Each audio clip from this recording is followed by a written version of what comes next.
Hi, this is Jerry Covella, and welcome to From Dreams to Reality, a business podcast interview series. Today, I'm joined by Sean Bradley, president of Dealer Synergy, among other things. His business is based in Audubon, New Jersey. Hey, Sean, welcome, and thank you so much for joining us. Would you like to kick off our conversation by telling us a bit about your business or your businesses? Absolutely. First of all, thank you so much for having me on the show. It's an honor to be here. I look forward to sharing some of my experiences with your audience. Okay, so currently, Dealer Synergy is the main company. I incorporated the business on April 13th, 2004. So we just recently broke our 20-year anniversary, which to me is kind of surreal since most businesses don't make it past the first year. So Dealer Synergy, what is it? I'm going to give you the long and then short version. The long version is that we are an international training, consulting, technology organization focused in the automotive industry. But the simple version is I help multi-million and multi-billion dollar businesses make more money. And the way that we do that is seeking first to understand, we're going to evaluate these car dealerships. We have an 80-point needs analysis to qualify their current situation, identify where they're at, the good, the bad, the ugly. Then once we benchmark where they're at, the next aspect is we ask them a simple question. What are you looking to accomplish? Whether you're trying to solve a problem or achieve a goal or conquest territory, whatever it might be, then what we do is we reverse engineer from where they're at right now to where they want to go. And usually it's one of four things: products, people, process, promotions. When I say products, I mean resources. Any business, in my professional opinion, is made or broken, maximized or underutilized in four key areas: your products, meaning your resources; your technology, whether it's the website, CRM, inventory, computers, whatever it might be. Do you have all the right resources? If you do, are they set up correctly? If they are your people trained on them correctly? If they are they held accountable and managed accordingly? So that's products. People.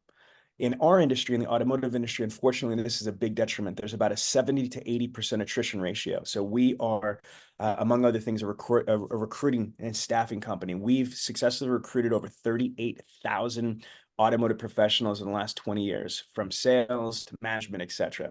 So we'll help find the people, the talent. We'll recruit them, we'll staff them, we'll help with their pay plans, their schedule, their onboarding, their training, the mentoring, the professional, and the personal development. Process now, the next P. Standard operating procedures: what to do, when to do it, how to do it, and why to do it. Inbound, outbound phone call strategy, inbound, outbound email strategy, inbound, outbound text message strategy, qualifying the prospects, identifying wants, wishes, expectation, objections, rebuttals, all of these things, right? And then the final piece is promotions. I wrote an international best-selling book called Win the Game of Googleopoly. It's in probably about like 16 different countries in about 8 different languages.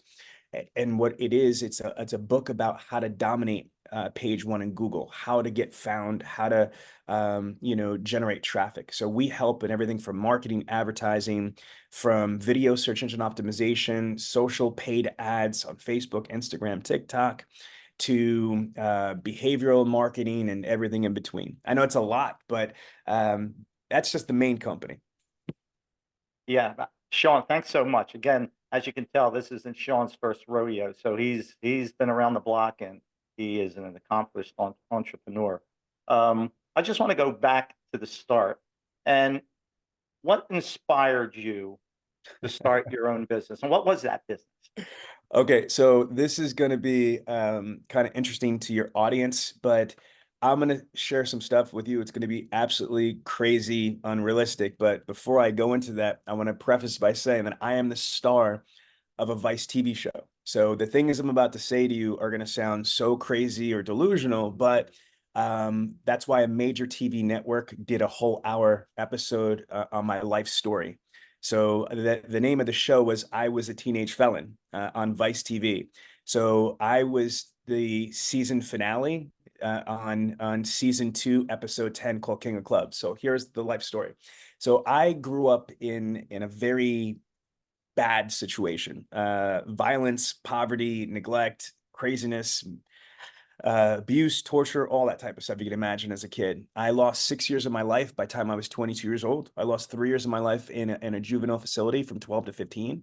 And I got hit by the feds, the DEA and Secret Service when I was a teenager, 17 years old. And from 19 to 22, I was in federal prison. So when I was a kid, I used to hustle on the street, everything from clone cell phones to counterfeit money to bulletproof vests to crack dealers in Queens. And when I was 17 years old, I used to run VIP parties in New York City and in London, in the most exclusive nightclubs in the world. And we were importing tens of thousands of pills of ecstasy from Amsterdam when I was a kid. So the reason why Vice did the show on me is that I've been hustling since I was a little kid, since I was 6, 7 years old on the streets of Queens and Brooklyn. I was hustling in prison. I was running con games and scams in prison. But when I came home at 22 years old, I got into the automotive industry because I had no other options. I had no other skills. I was at Rider University. You could get a load of this. I was a Russian major. I studied Russian at Rider University. I was in the Army ROTC and reserves when I caught my federal case. So when I came home, I was like $55,000 in debt because my student loans were defaulted, my car payments. And when you're in prison, you're not worried about like your student loans and your car payments and things like that. I'm worried about the Secret Service and the DEA. So when I came home, like people say I started from the bottom. No, no, look, audience, listen to me. I started below the dirt.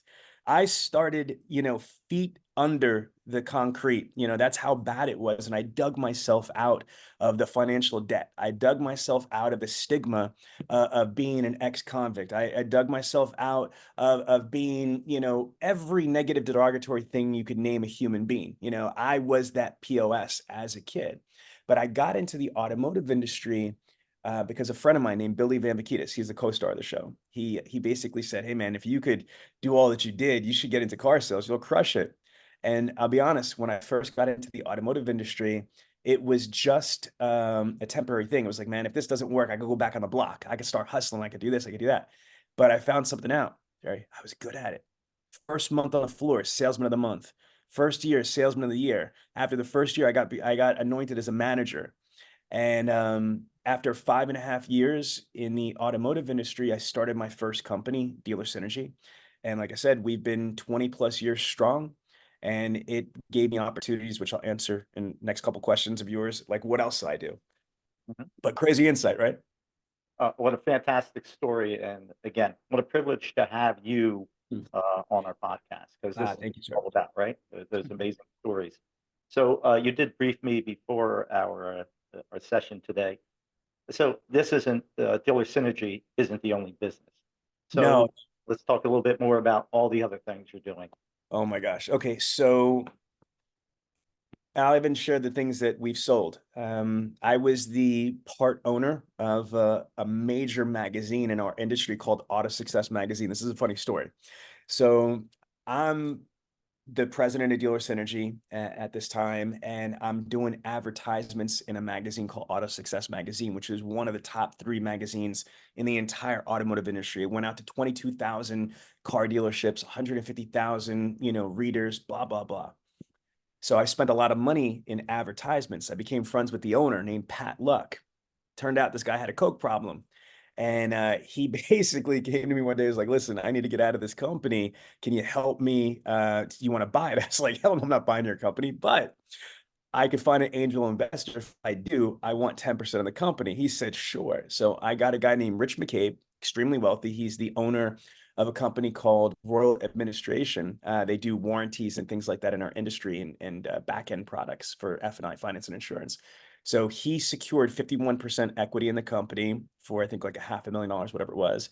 And me putting the deal together, I own 10% of the company. This was a power move because I learned, this is for your audience, whoever controls the media controls the money. This is the way this works, folks, okay? It's the way the United States works, the way the world works. What do you think, like Fox News, CNN, the Washington Post, etc.? If you control the media, you control the money. There's positive and negative propaganda. So it was a strategic move for me to get hold of this because I was able to put ads in at first for free, and then they stopped that gravy train, and then it was just discounted. But for a decade, I had a megaphone into this industry where I was able to plant true, but all positive PR, positive propaganda, and all that stuff to be able to build, into Sean V. Bradley and Dealer Synergy. So I own a magazine. Next, and this is not any particular order, this is just all in general. I own a company right now still called the Internet Sales 20 Group. It is a conference. Once a year for the last 17 straight years, we throw a national event that brings in about 200 car dealership clients. Our last one was on our anniversary on April 15th. It was 2 days after our anniversary. In Baltimore, we had roughly 200 car dealership owners and managers attend.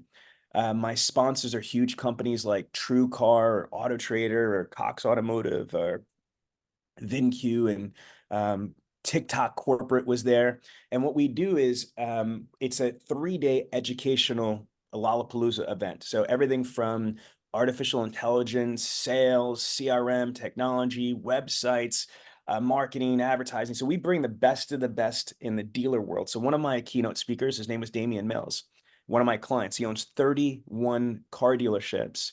He also just purchased the Charlotte Hornets from Michael Jordan.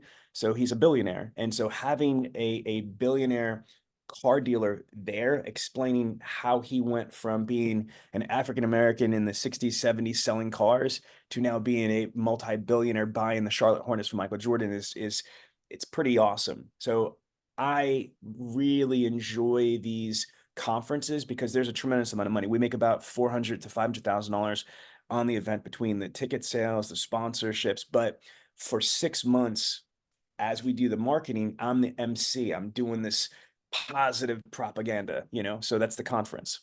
Next, I own a company called Bradley On Demand. Bradley On Demand is a video on demand training, tracking, testing, certification platform. The LMS, which stands for Learning Management Solution, is based on the Lightspeed platform. So all the main speakers, trainers in the world are on this platform, from Tony Robbins to Grant Cardone to Dave and John, Jordan Belfort, all these people. Speaking of which, Grant Cardone, the Discovery Channel's undercover billionaire, is a partner of mine. For 4.5 years, he's been licensing my content for his Cardone Demand platform. Put in perspective, this online university in my industry, the average trainer has maybe 400 or 500 videos. Grant Cardone, multi-billionaire, Discovery Channel's reality TV show, Undercover Billionaire, he has 1,500 modules. I have 10,000. So I've spent about $7.5 million cash building out over 10,000 training videos. Now, another company I have is called Syntech. Syntech stands for Synergy Technologies. It's a software development company. For the last 9.5, almost 10 years, I've been pouring money into R&D, research and development in machine learning, artificial intelligence, to be able to create a projecting, forecasting, daily activity tracking software for the automotive industry. We also have another company called Sean V. Bradley Inc. because, as I mentioned, I'm a published author. So all my royalties and all my commissions that I get from influencing and things like that go through Sean V. Bradley Inc. Me and my wife, actually my wife, it's her main thing. She's got a company called Karina Bradley. Her real name is Karen, but her stage name is Karina Bradley. She's got 75 million views. She was a recording artist. She's got tracks with Meek Mill, Remy Ma, Papoose, and all sorts of stuff. So her royalties go through there. My wife owned a company called Scar Food. She sold it. It was a skin care beauty product. In addition to this, we have Bradley Property Management. So I have a multi-million-dollar real estate portfolio on rental properties. Plus, we are a big investor in Cardone Capital. Karen, is that it? I think that's the general gist of the companies that we've got. And as I mentioned to you before, which is really interesting, is the book was the first media thing, like becoming a best-selling author. Then, because of I did forget one, the Millionaire Car Salesman. So I own the biggest community in the automotive industry called the Millionaire Car Salesman podcast and the Millionaire Car Salesman Facebook group. So Meta Corporate has proclaimed our group as the largest, most active Facebook group. We have almost 30,000 members. Now, for your audience, that might not sound a lot, but I'm not Kim Kardashian. You know what I mean? Like for the automotive industry, I have 30,000 owners and managers and employees of car dealerships in a hyper niche area is pretty big. Our podcast, the Millionaire Car Salesman podcast, has got about 1.2 million downloads. And because of how big the podcast and the group is, the number 2 person in all of iHeartRadio, his name is John Karpinski. John Karpinski came to me personally. He's like, hey, you're doing really good with this podcast thing in the automotive industry. You ever think of radio? And I said to him, I said, anybody listen to the radio? He said, idiot. Of course people listen to the radio. So he talked me into becoming a nationally syndicated broadcast radio show host. So we had in 5 cities. We were in Los Angeles, Rochester, New York, Atlanta, Georgia, Washington, D.C., and Cleveland, Ohio, 3 top 10 markets. I had Against All Odds radio show from 2021 to 2022 before I signed on to Vice TV. And we were interviewing major label recording artists, Navy SEAL commanders, prolific authors like Mark Victor Hansen from Chicken Soup for the Soul, John Asseroff from The Secret, NBA All-Stars, NFL superstars. And the whole premise of the radio show was against all odds. Kind of like what you're doing is like finding, people that are extremely successful in any type of genre, and isolating what is the success quadrant? What makes them successful? What has helped them go from here to there? So my little motto that I stole from Bradley is I try to get the information from the people that have it and provide it to the people that need it. Kind of like you. Fantastic story. And remember, that's just the capsulization of all that Sean does. So we're going to have you on for a 3-hour episode one day because this is going to be great. Thank you. Yeah. So let's talk to our viewers, Sean. And obviously, you've had great success. And to the viewers, a lot of people kind of sit on the fence and wonder, "Wow, can I do that?" Talk to them and say, offer some words of wisdom. What, being an How do you entrepreneur? overcome those challenges and become a great Yeah, entrepreneur? here's what I want to say. I want everybody to listen, lean in, okay? Try lean in. I want to go over some things, okay? And this should put stuff in perspective. First and foremost, we only have 86,400 seconds in a day. Once they're gone, they're gone. You can't get them back. I don't care who you are. That's the one thing that we have not been able to do yet is reverse engineer the aging process or the death process. So you got to ask yourself, am I okay with my life? And if you're not, then do something about it. And then here's the other question. If you are okay with it, why settle?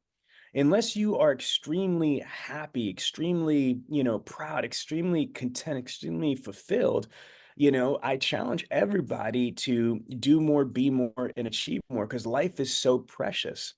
And it's over before we know it. On average, Dr. Covey from the 7 Habits of Highly Effective People says that we are given 76 summers. This summer is my 48th summer. And when I say that out loud, 48 summers, it puts things into perspective for me. So is it going to be easy? No. Is it going to be all, bubbles and butterflies? No. But here's the thing that I will say though.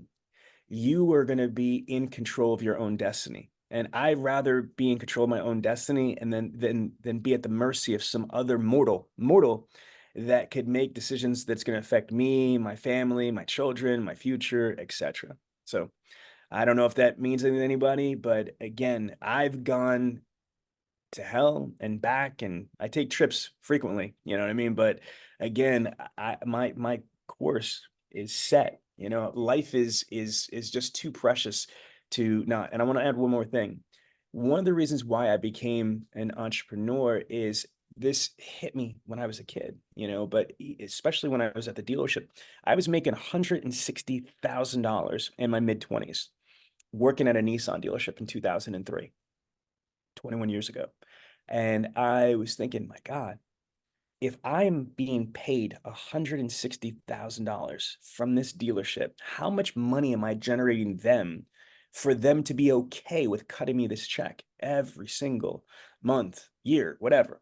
So again, think about this. It's not just your time, but if you're capable of anything, any type of skill or trade at your career, what you're doing is you're helping someone else's family achieve security. You're helping someone else's family achieve wealth, prosperity. Again, why? Why not put it to you? See, one thing we didn't get to cover today, I want to just add, is that not only have I generated over $50 million in personal income, which they mentioned on the TV show, by the way, but I have included my family. My wife is the CEO of the company. After she retired 11 years ago from the entertainment industry, she came over to this industry, and she's phenomenal. My daughter, one of my daughters worked at RK Auto Group for 3 years on the showroom floor. My other daughter's got 6.5 years automotive. She's a national icon. She's a speaker, trainer, facilitator. She flies all over the country like a rock star doing her thing. My daughter's wife works with us as well. My nephew is in the business. I told you, my co-star in my show, his wife has worked for me for 9.5 years. My wife's producer, L.A. Williams, he's worked with us for about 14 years. My wife's producer's wife works for us. So my whole thing is, it's not just me, it's a lot of the people that I love and respect. I've been able to include them into this business. And when you have, and this doesn't work for everybody, Jerry, it doesn't work for everybody, but when you have what we have, like a sincerely family and very close friends working together synergistically, interdependently together on one goal, it's amazing. It's fun to go to work. I trust my people, they trust me. We have each other's best interests in mind, and together we have our clients' best interests in mind. So it's a phenomenal thing for us. Yeah, I'm so glad you touched on, a work-life balance type of environment, and it seems like you cracked that code very well. Kidding Uh, me? We didn't get into this. Let me brag on my wife. So me and my wife are the only certified trainers with the Franklin Covey organization. We've been certified trainers and facilitators for 16 years with the Franklin Covey organization. We got to actually train under Dr. Stephen Covey before, which was incredible. And in addition to being facilitators for both the 7 Habits of Highly Effective People and the 5 Choices to Extraordinary Productivity, my wife is recognized as the preeminent time maximization expert in the automotive industry. She's also NASM certified, so she's a true life coach. It's amazing. Um, we are extremely effective as parents, as entrepreneurs, as husband and wife. We started a foundation. This is also, they talk about on the TV show, called Help Because You Can. So we literally own helpbecauseyoucan.com. But if you go to Dealer Synergy, go to About, I've been in business 20 years. The first 10 years, I didn't think to do this, but for the last decade, every single charity that we are a part of, that we've raised money for and volunteered with, we put on our website, just to be able to give them a platform, give them a voice. And again, I'm very proud to say that we've legitimately raised millions of dollars for multiple charities, and we've paid out of our own pocket, millions of dollars to charities. We're also on the board for Pauly Strong, which is at a Sloan Kettering Memorial. It's pediatric cancer. One of our close friends lost their 10-year-old son, Paul, to pediatric cancer. So we try to support that. We have a mutual friend, Jim G, who's huge, for making strides for breast cancer. He's the #1 Chevy dealership in the entire world for the last 8 years in a row, and they have raised over $500,000 for Team Sandy. So these things really bring profound fulfillment to us. It's not just making money and being successful for us, but because of that, we're able to help our family, but we're also able to help other people's families as well. So it's awesome for us. yeah, fantastic, fantastic. Sean, it looks like our time is almost up, but one key question: how can people find out more about you? How could they connect with you? I'll be honest, my industry is kind of tight. So unless they're a car dealership or automotive professional, I'm not really sure how it's going to be relevant, but they could find me online. It's Sean V. Bradley. I use the V. So it's Sean V. Bradley on Facebook. It's Sean V. Bradley on Instagram. It's Sean V. Bradley TV on YouTube. I've got a ton of content out there. One other company that I do want to mention before we go, though, that might be interesting to them, is I own a company called Gracie On Demand. So I own a company with Daniel Gracie. with from Gracie Jiu-Jitsu and the UFC. So we work with about 18 UFC fighters, and we have a whole online university teaching people everything from Brazilian Jiu-Jitsu to MMA and to the UFC. So that's just GracieOnDemandVT.com for virtual training. So Gracie On Demand VT. That's Thanks. it. Thanks, Sean. Well, folks, if you want to truly see what passion looks like in business and in personal life, you've seen that today. Sean Bradley, thanks for taking the time out of your busy schedule to chat about your business and all the good things that you are doing. To our folks, thanks again for joining this episode, and we will see you next week.